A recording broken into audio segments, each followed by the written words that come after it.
السلام عليكم ورحمة الله تعالى وبركاته. إخوتي أخواتي، حياكم الله جميعا. نتمنى لكم كل الصحة والعافية.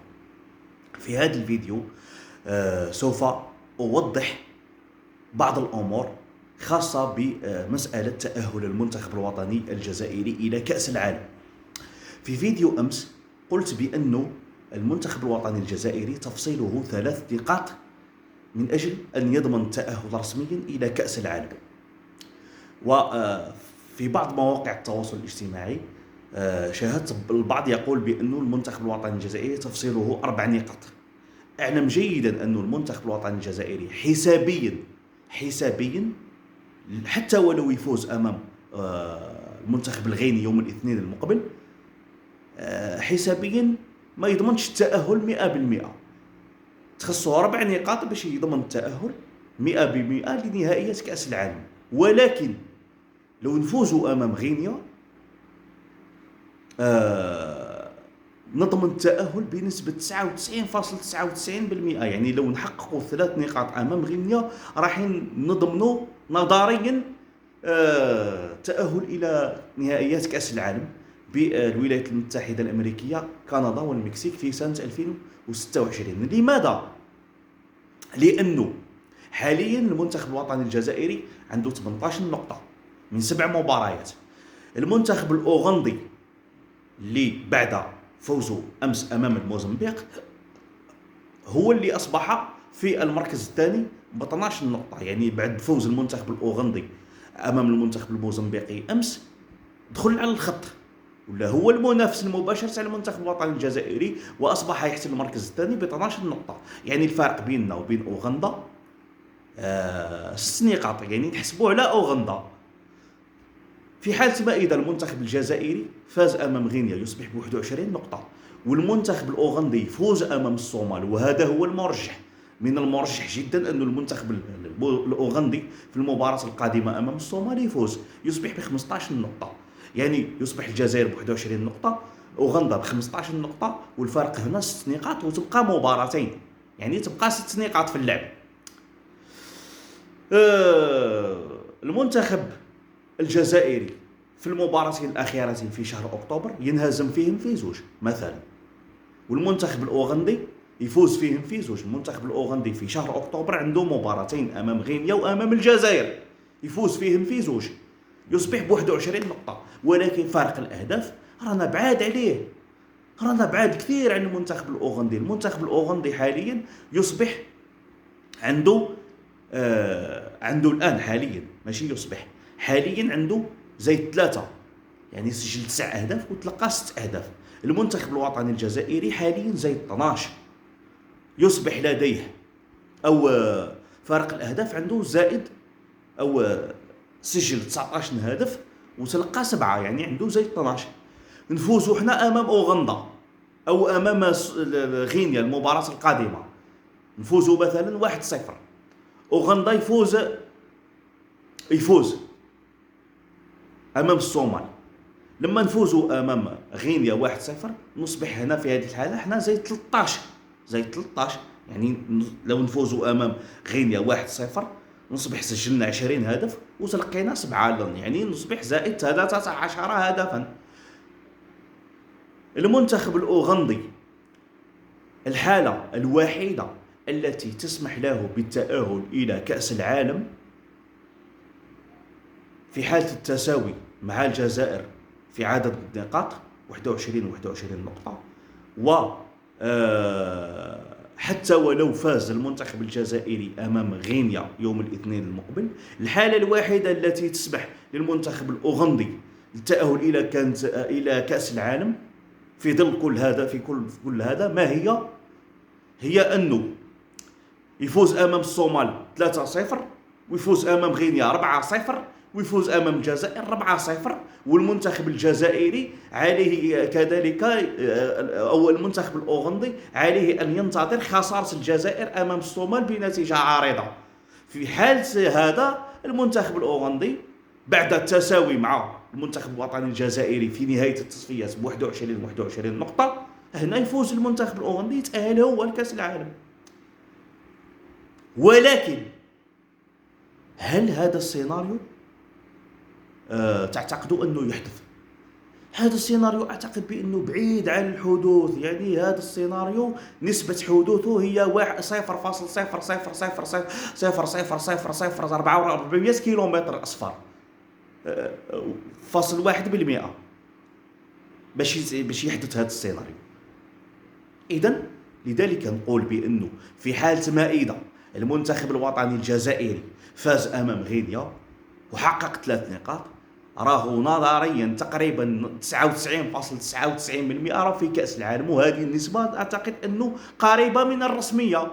خلاص نفوزوا أمام غينيا رانا في كأس العالم، لأنه مستحيل أنه يجي أوغندا يضربنا ب4 لهنا ويربح 4-0 أمام غينيا ويزيد يربح. ممكن أنه يربح بنتيجة عارضة أمام الصومال، لأنه الصومال فريق يعني متواضع، ولكن هل بإمكان منتخب أوغندا يجي يضربنا ب4 ويربح امام غينيا ب4؟ والصومال هل ممكن انهم يفوز امام المنتخب الوطني الجزائري؟ اعتقد انه هذا الشيء درب من الخيال. لذلك نقول بانه المنتخب الجزائري لو يفوز امام غينيا رانا في كاس العالم ان شاء الله، لا 4 نقاط لا والو. واعتقد انه راكم فهمتوا، ونتمنى انكم تشاهدوا هذه الفيديوهات التوضيحيه. هذه الفيديوهات التوضيحيه خوتي نتمنى انكم تشاهدوها، لانه مهمه ومهمه جدا. لاحظت بانكم بتتابعوش الفيديوهات التوضيحيه هذه، نسبه المشاهده قليله تاع هذه الفيديوهات التوضيحيه، وهي مهمه ومهمه جدا، نتمنى انكم تتابعوها. نروحوا لموضوع اخر في الشطر الثاني من هذا الفيديو، باش نرد على الناس التي تقول بانه بيتكوفيتش لم يجد اللاعبين، لذلك راهو يعتمد على اللاعبين القدامى واللاعبين الكبار في السن والشيوخ، هذول الشياب المسنين، هذا الكهول. جيت في هذا الفيديو نقدم لكم قائمة من اللاعبين تاع المنتخب الأول التي من المفترض أنه هي اللي تكون في كأس إفريقيا، وقائمة أخرى للمنتخب المحلي التي هي من المفروض ان تكون في كأس العرب. يعني راح نعطيكم 2 قائمات، قائمتين تاع اللاعبين اللي يكونوا في كأس افريقيا مع المنتخب الاول، واللي يكونوا في كأس افريقيا مع في كأس العرب مع المنتخب المحلي. هاد الناس اللي قالت لك بيتكوفيتش ما عندوش اللي جوار، ما عندوش، قالت لك ما كانش، لذلك راه يعتمد على اللاعبين هذا. نبداو بالقائمه تاع المنتخب الاول. الناس اللي قالت لك ما عندوش بيتكوفيتش، هذه القائمه وجدتها، يعني درتها بعنايه ودرت يعني بالتدقيق. يعني قائمه المنتخب الاول في حراسه المرمى عندنا ريان يسلي، وعندنا اليكسيس غندوز، وعندنا اسامه بالبوط. اللي يقول لي غندوز ما عندوش مستوى. الدفاع هو اللي هش، يعني الفرق المنافسه باش توصل لحارس المرمى راه تعدي على الهجوم تعدي على 3 خطوط باش توصل لحارس المرمى. حارس المرمى لما يكون الدفاع تاعو هش راهو يقاوم يقاوم يقاوم يقاوم يقاوم، من بعد يجي الوقت وين يتلقى. ولكن لما يكون الدفاع قوي حارس المرمى تكون عنده ثقه كبيره. المهم حراسه المرمى هذا هو الثلاثي، ريان يسلي، اليكسيس غندوز، واسامه بالبوط. عفوا. بالنسبه للدفاع عندنا على الجهه اليمنى كظهير ايمن كاظهره يمنى عندنا او مهدي دورفال 22 سنه، بالاضافه الى رفيق بالغالي نفس السن تقريبا 22 سنه، واحد يلعب في باري الدرجه الثانيه الايطاليه على كل حال، ولكنه احسن من عطال وغيطون، والاخر يلعب في هيلاس فيرونا الدرجه الاولى الايطاليه. على الجهه اليسرى عندنا ريان ايت نوري وجوان حجان بايده هذه. في وسط الدفاع كاين بن سبعيني وكاين الياس بن قارة اللي ما قدروش يجيبوه، ويجي يكذب علينا بن شابير يقول لك الفاف مسؤولين من الفاف تكلموا مع والد اللاعب، ولا ما تتكلمش مع اللاعب. قال لك المسؤولين الفاف تكلموا مع والد اللاعب ووالد اللاعب متحمس. قال لك ولكن أن الكلمة الأخيرة تعود للاعب. ما دام الكلمة الأخيرة تعود للاعب، لماذا ما راحوش مسؤولين الفاف هادو يتكلموا مع اللاعب؟ يعني الياس بالقارة احتياطي في دورتموند ما قدروش يجيبوه. المهم عندنا رامي بن سبعيني، الياس بالقارة، أحمد طوبة، وسمير شرقي لاعب اف سي باريس، يعني الزميل تاع هيلان قبال في نفس الفريق. هذا بالنسبه وسط الدفاع. في وسط الميدان هذا بالنسبه للمنتخب الاول. في وسط الميدان عندنا اسماعيل بن ناصر اللي راهو انتقل حديثا الى نادي دينامو زاغرب، وهذا انتقال سوف يكون مفيد جدا لاسماعيل بن ناصر وسوف يعود بقوه. بالاضافه الى هشام بوداوي، حسام عوار، ابراهيم مازا، فارس شايبي، وبالاضافه الى حماد عبد اللي، وتقدر تزيد احمد قندوسي. ها من اللاعبين كيفاه قلت في وسط الميدان: اسماعيل بن ناصر، هشام بوداوي، حسام عوار، احمد قندوسي، فارس شايبي، ابراهيم مازا، وكذلك حماد عبد اللي. ها من اللاعبين. في الهجوم عندنا رياض محرز، بدر الدين بوعناني، حاج موسى، بالاضافه الى عادل بولبينا، محمد لامين عموره، يوسف بلايلي، و امين غويري، منصف بقره، وهيلان قبال. هذه قائمه تاع المنتخب الاول. واش رايكم فيها خاوتي؟ عطيوني رايكم في التعليقات في هذه القائمه. الناس هادو اللي قال لك ما عندناش اللاعبين، كانش بيتكوفيتش مسكين ما لقاش هذه اللاعبين. كش ما لقيتو فيها بالرحمه وماندي، كلهم لاعبين ممتازين بصح، وبنزيه. نروحوا للقائمه تاع المنتخب المحلي. عندنا في حراسه المرمى عندنا رايس وهاب مبولحي. صحيح انه كبير في السن، ولكنه اعتقد بانه منصب حراسه المرمى السن ما ياثرش كثير. انه شاهدنا حراس مرمى عالميين بقاو في المنافسه لسن متاخره الى غايه 44 و 43 و 42 سنه. عندنا قلت رايس مبولحي، طارق بوسدر حارس وفاق سطيف، بالاضافه الى زكريا بوحلفايه. هذا بالنسبه لحارس المرمى. بالنسبه للمنتخب المحلي، المنتخب الاول خلاص راكم شفتوا القائمه، خلصنا منه. هذا المنتخب المحلي. على الجهه اليمنى عندنا محمد رضا حليميه ويوسف عطال. تقولوا لي لماذا ما وضعتوش المنتخب الاول؟ او يوسف عطال ما يقدرش لا القوه البدنيه تاع الافارقه، ما يقدرش يكون في كاس افريقيا، لانه نعرفوا القوه البدنيه تاع الافارقه. ولكن على مستوى كاس العرب يوسف عطال يقدر، لانه الفرق او المنتخبات العربيه ما تلعبش بتلك القوه اللي يلعب بها المنتخبات الافريقيه.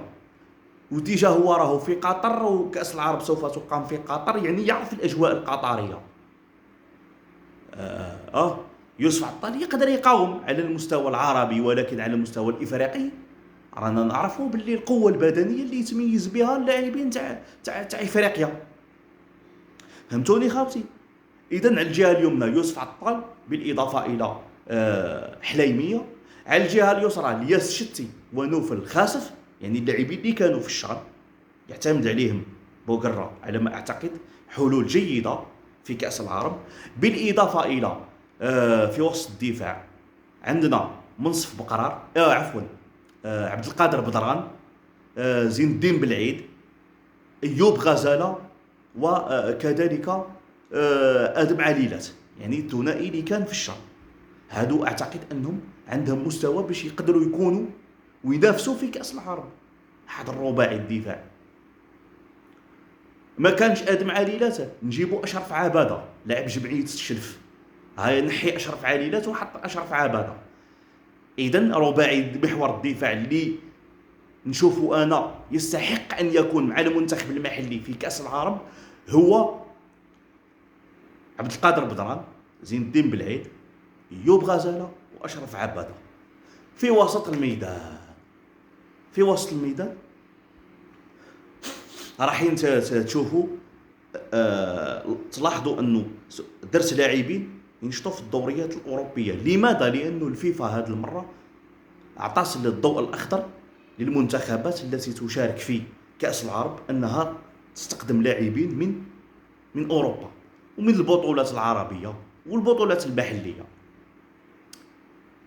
ماشي كما الخطره اللي فات، ماشي كما الكاس العربيه اللي الماضيه اللي توج بها المنتخب الوطني الجزائري. الفيفا يعني حددت انه يكونوا اللاعبين من البطولات العربيه فقط والبطولات المحليه.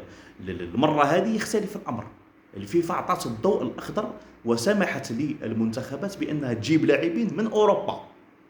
اذا في وسط الميدان القائمه او القائمه تاع وسط الميدان اللي تكون في كاس العرب او من المفروض انها تكون في كاس العرب هي ادم زرقان، ياسين تيطراوي،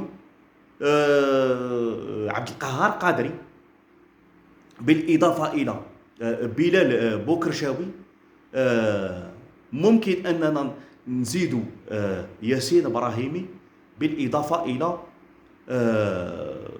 اللاعب زكريا دراوي. هذا بالنسبه لوسط الميدان، هذه هي القائمه اللي نشوفها. بالهجوم عندنا ادم والناس